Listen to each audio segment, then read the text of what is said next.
On November 23, 2013, Roger Clyne invited us to a VIP tasting of his Mexican moonshine tequila before a concert at Billy's Ice House in New Braunfels, Texas.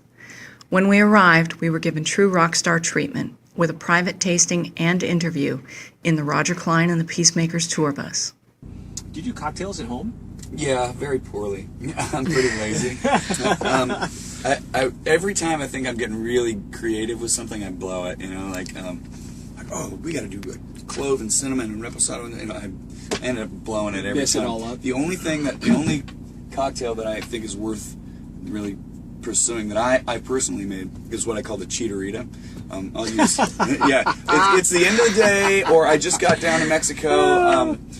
I'm too tired to crack open, a mix. And I'm a lime juice, pure lime juice guy, organic if possible. If I don't want to do all that, I'll grab our silver, and Trader Joe's and Safeway have an organic Italian soda, and I like the grapefruit, so I essentially make a fizzy Paloma. Yeah. And what I do is I go on the rocks, basically 2 to 1. 2 parts tequila to 1, no. 2 parts of the juice to 1 part tequila. And then instead of salt in the rim and stuff, I just throw salt right in there on the rocks and pour it, and it's awesome. It's like, it takes 1 minute, and it's a great cocktail. Awesome. I call it the Cheat-a-Rita. I'm out of time, I'm out of patience, and I gotta get some Roger Clyne's Cheat-a-Rita. I love it.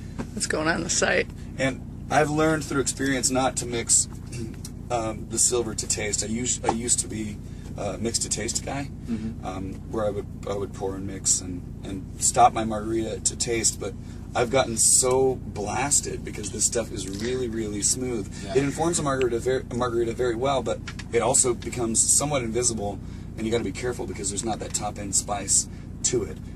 It lets the it's lime sneaky. do that. It's it is, and so I had a couple of episodes where I was like, I've only had two drinks and I'm hammered, but it's probably because there were 4-finger pours. I wasn't paying attention. So now I mix, I measure, once they go to taste. Do you mix with your Repo and your Añejo, or do you just sip those? I should tell everybody that I do, but fact is I don't, because I find that they lose their subtleties when I put them in a mix.